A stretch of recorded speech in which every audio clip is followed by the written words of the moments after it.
That new Last of Us episode, eh? Like, Jesus Christ, man. I have officially been emotionally terrorized. Are you crying? What's that? Are you crying? Am I crying? No, I'm not crying. You're crying. So the newest episode of The Last of Us Season 2, Episode 6, might have been the most important episode of The Last of Us so far, where fans of the video game series got treated to some of the most iconic scenes from The Last of Us Part 2, the video game, in one of the most loyally adapted episodes of this series so far. Hello everyone, I'm Finn. Welcome back to Finn Films. Grab your box of tissues and join me today for The Last of Us Season 2, Episode 6, in a nutshell.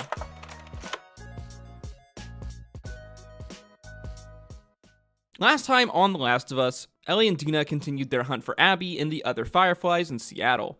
The two girls getting cornered by a pack of stalker infected, but they are saved by Jesse, who came to rescue them with Tommy. The group then split up as they run from the cult of Seraphites, Ellie infiltrating the hospital, where she takes Nora at gunpoint to try and get information on Abby's location. Ellie revealing to Nora that she knows what Joel did at Salt Lake. Ellie then making the impossible decision to sacrifice her soul, per se, to avenge Joel. Now, Season 2, Episode 6, the episode that we are going to be talking about for the most part in this video, might be the most emotional episode in Last of Us history. Yes, even more so than that Joel episode. And it honestly might just be the best episode of The Last of Us so far, especially for fans of the video game series. Most of Season 2, Episode 6 is a flashback to Ellie's birthdays throughout the last few years, as we see Ellie and Joel's relationship slowly break down over time. Many of these scenes being taken almost frame for frame, almost line for line from the video game in one of the most loyally adapted episodes of The Last of Us so far, as we've seen from both seasons. Season 2, Episode 6 then opens with a flashback to Joel's childhood, as we get a glimpse into the relationship that Joel and Tommy had as teenagers with their own father. We see that even at a young age, Joel had this same kind of savior complex that we see him have as an adult with Ellie, and that he is willing to lie to protect the people that he cares about. Tommy worrying that their father will hit him after he has recently gotten in trouble. Joel telling him not to worry and that he plans to take the fall for him, as we see their father, a local Texas police officer, arrive home. Joel then trying to take the fall for Tommy, who bought some weed, but their father already knew the whole story. Joel telling their dad that he's not going to let him hurt Tommy. As we get a cool little reference here, as we see that Joel's father's watch is the same watch, or the same type of watch that we see Joel wearing as an adult. To Joel's surprise, though, his father then takes a different approach, as he grabs 2 beers and tries to explain why he is the way he is with his sons. He tells Joel about an experience he had with his own father, aka Joel's grandfather, about he broke his jaw one day when he was a child when he stole a candy bar. Joel then saying, if you know what it feels like, then why do you do this to your own kids? His father saying he would never hurt them the same way that his father hurt him. Joel's dad beginning to break down in tears as he says that sometimes he may go too far, but he is doing better than his own father did. And maybe one day when Joel has kids of his own, he hopes that he will do a little better than him.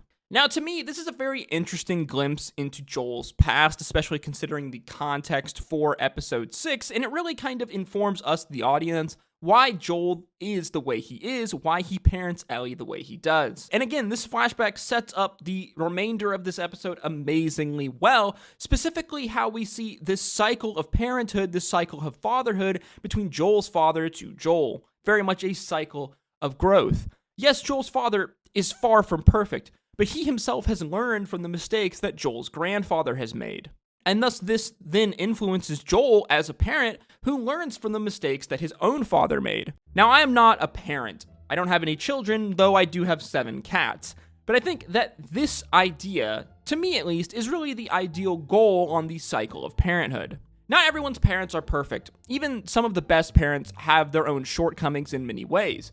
But you learn through your own parents' mistakes how you will ultimately treat your own children, how you will raise them, what good things that you can take from your own parents, and the bad things, what you will do better than them, thus making it a kind of cycle of betterment as time goes on. And we see that this is very much illustrated here between Joel and his own father. We then fast forward a few months after the end of Season 1, when Joel and Ellie have first begun their life in the town of Jackson after the events of Salt Lake. Today is Ellie's 15th birthday and is really kind of the start of something that would resemble a normal life for her and Joel. As we see that Joel is really trying to go out of his way to make this day special for Ellie. Meeting with Seth, the two making a trade, which we later see as a birthday cake that Seth baked for Ellie. Joel returns home where we see him begin to make Ellie's other birthday present, the acoustic guitar that we see in Season 2, Episode 1, Joel carving a picture of a moth into it as he knows that Ellie has a love for moths that he doesn't really understand yet. Ellie and Tommy then suddenly come rushing into the home as we see that today is the day that Ellie got the burn on her arm, as we learn that she intentionally gave herself this burn to cover up the bite mark so she could wear short sleeves again. We then get a series of flashes of things around Ellie's room, the iconic knife that Joel gives Ellie in the first season, a series of tapes and records, one of them being the band Aha. If we remember, Ellie sings their song Take On Me, which we saw Ellie sing for Dina earlier on in Season 2, along with pictures of moths that Ellie has drawn. Ellie then waking up heading downstairs where Joel surprises her with a birthday cake and her guitar. As if we remember, Joel had promised to teach her guitar back in Season 1. Here we then get one of the first of a series of very iconic scenes from The Last of Us Part 2, the video game, as Ellie asks Joel to play the guitar and sing for her. Joel playing the song If I Were to Lose You, which is an almost frame-for-frame mirrored scene again from the video game. If I ever were to lose you, I'd surely lose myself. As well, this is the same song we saw Ellie start to play in Season 2, Episode 5. Now, this scene is very much overrun with symbolism, if you will, and I absolutely adore the showrunner's dedication to being so loyal in adapting so many iconic scenes from the video game. To me, this is probably one of the biggest reasons why The Last of Us is, in my opinion, probably the best video game adaptation ever made. This song being extremely heartbreaking. As we know for Joel, this song is pretty literal. We know that he could not bear to lose Ellie, this girl that he loves like a daughter, a girl that very much became his daughter, and that he was willing to kill and sacrifice a cure for the cordyceps virus, basically sacrifice humanity's future rather than see her die. This decision by Joel, and ultimately the lie he tells Ellie, being really the thing that breaks them apart years later. We then flash forward a year to Ellie's 16th birthday, as we get another amazing iconic scene from The Last of Us Part 2, the video game. Joel being hilariously unaware of the fact that Ellie is a lesbian, and then he surprises her by showing her a statue of a dinosaur. Ellie being obsessed and in love with dinosaurs, where we get one of my favorite scenes from The Last of Us Part 2, the video game. Look at me! I'm on a motherfucking dinosaur! Joel then giving her her real birthday surprise as he takes her to a rundown museum.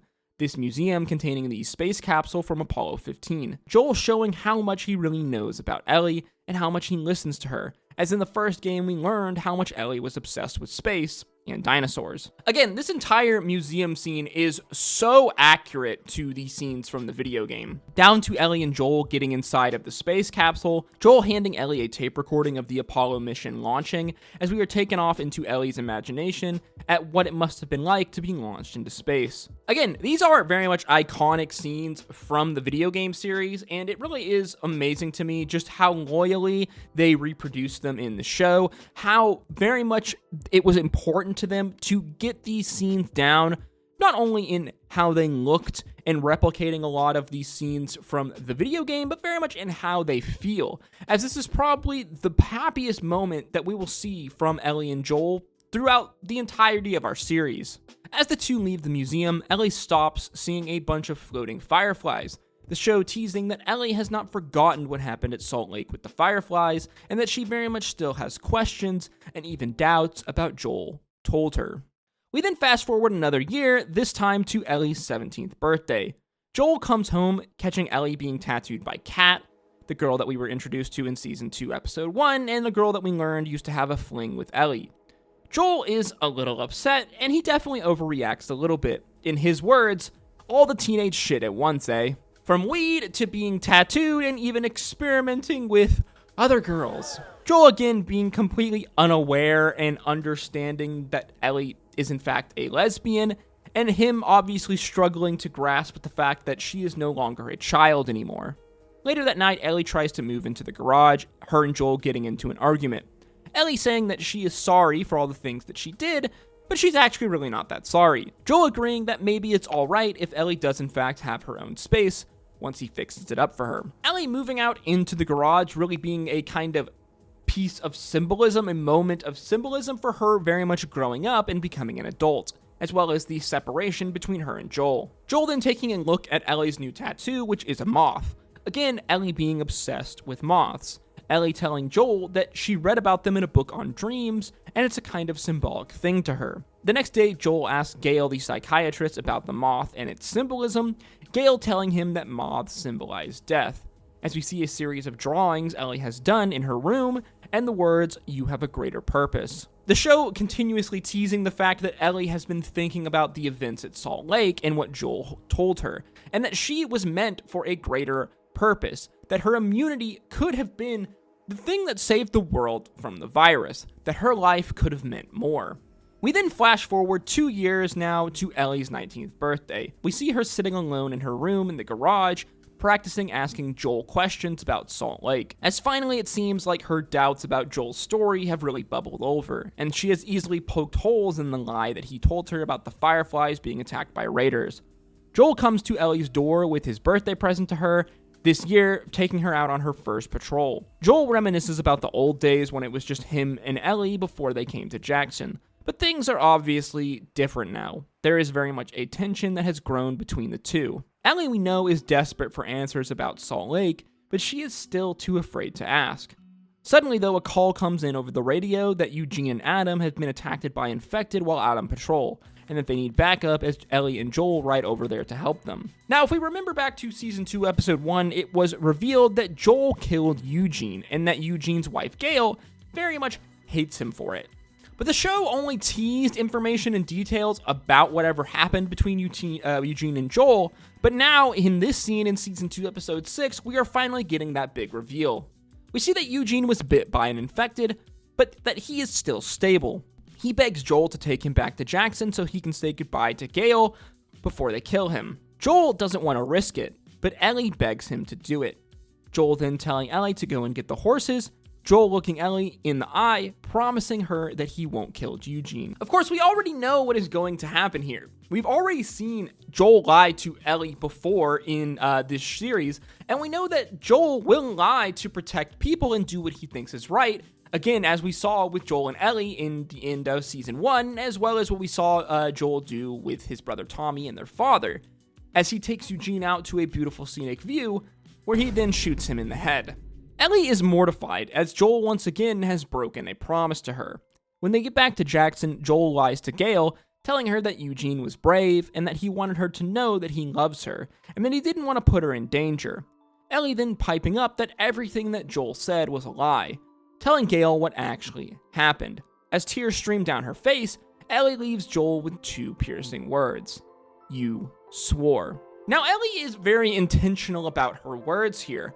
When she says "you swore," she is not referencing the promise that Joel made about Eugene earlier that day, but specifically what happened back in Salt Lake in the finale of Season 1. The fact that Joel swore to her what he told her was true, as Ellie has finally accepted that over these 4 years, Joel has lied to her. We then fast forward 9 months later to the New Year's Eve party, which we saw in Season 2, Episode 1, the same events taking place at the dance, but this time through Joel's perspective. However, instead of the scene ending with Ellie walking back to her room in the garage, we see that she actually confronts Joel here out on the porch. This being another iconic and extremely emotional scene from the video game series. Ellie then calling Joel out on his lies, telling him that if he doesn't come clean, the two of them are done. As Joel finally admits what happened in Salt Lake, that he was the one that killed all the Fireflies, that Ellie is the only immune person that he knows of, and that they actually could have made a cure, but she would have died in the process.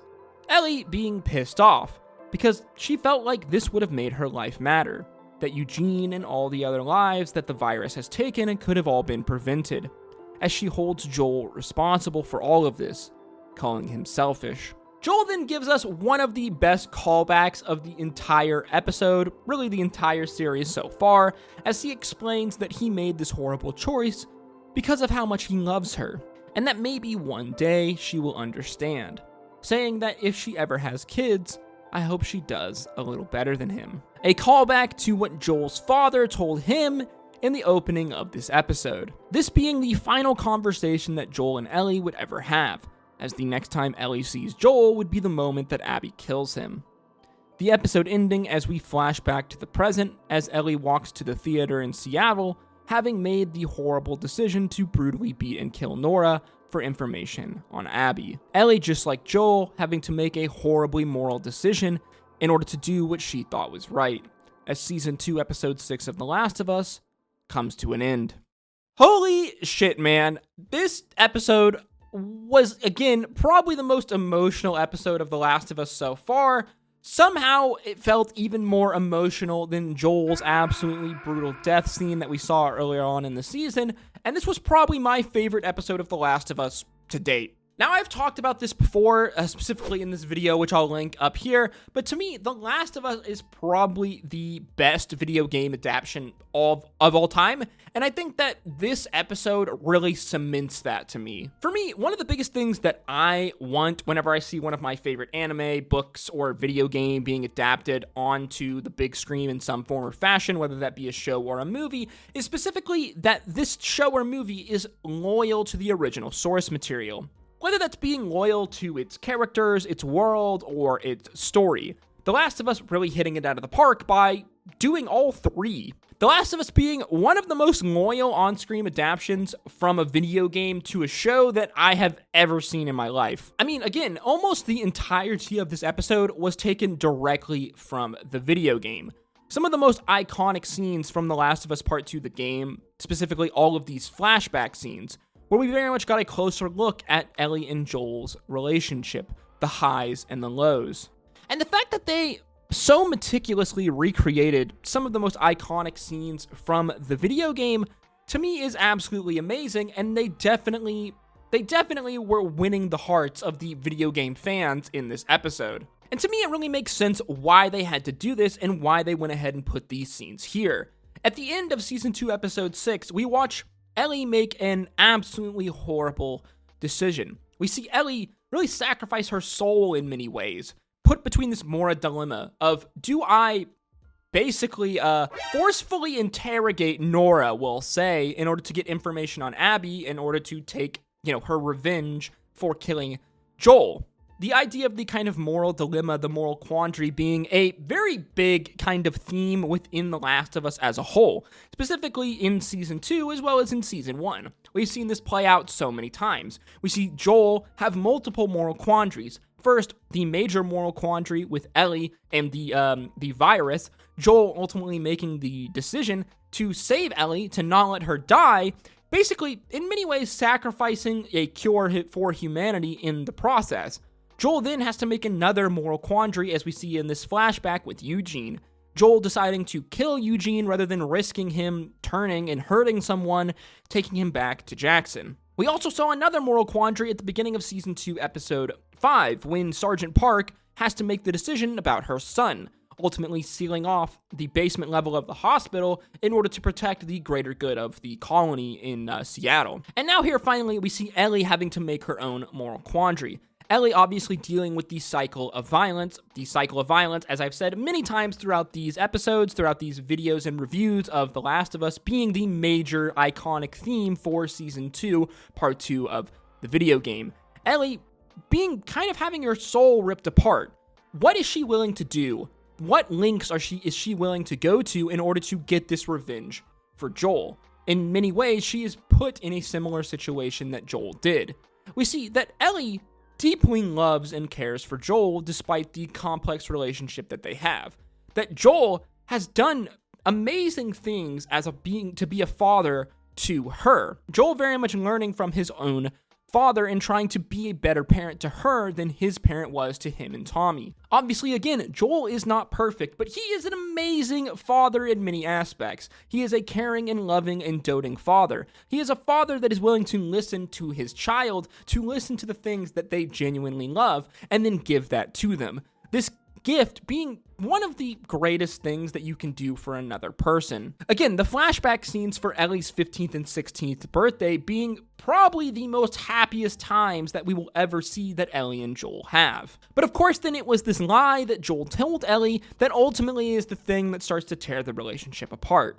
Obviously, Ellie grows older as a person and becomes a more adult and a teenager. Naturally, she's going to drift apart from her father-like figure, but again, it is mainly this lie that is ultimately the thing that tears them apart. But even still, though, we see that Ellie wants to forgive Joel at the end of our episode here, the conversation on the porch.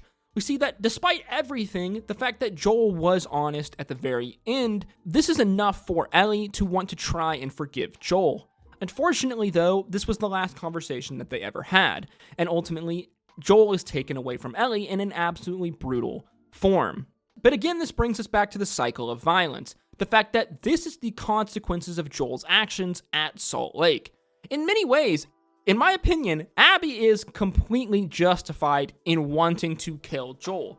Yes, the way she does it is absolutely traumatic and brutal, but ultimately her motivation and the killing of Joel to her is completely justified, and I would even say it is completely justified for the brutal actions that Joel takes. However, Abby's unwillingness to forgive Joel for his actions, her willingness and want for revenge, ultimately furthers the cycle of violence and creates Ellie. It creates this new person that Ellie has become, as Ellie is now on her own revenge cycle, her own want for revenge, for justice in her eyes, continuing this cycle of violence.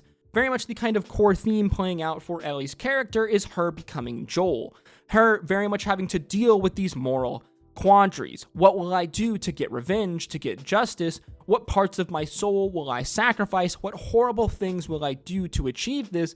And can I ultimately forgive this person who I think has greatly wronged me personally, morally? And goddamn, is it an absolutely amazing story. The Last of Us series is one of the most iconic video games that has come out over the last 20 years. There is a reason why fans of this video game series are such diehard fans, possibly maybe too diehard and a little terminally online, but it is ultimately because the story, the world, and the characters really grip you. It really is an amazing story that is being told, and not to mention it is an amazing game on top of that. The gameplay itself is extremely fun. You combine these two things together, and fans of this series are going to be very attached to it, which ultimately makes it a iconic and a very potentially amazing show as we are seeing played out here in the HBO series. Over the years, I've seen so many pieces of my favorite media, whether it's books, video games, anime, what have you, be absolutely butchered when they are turned into shows and movies.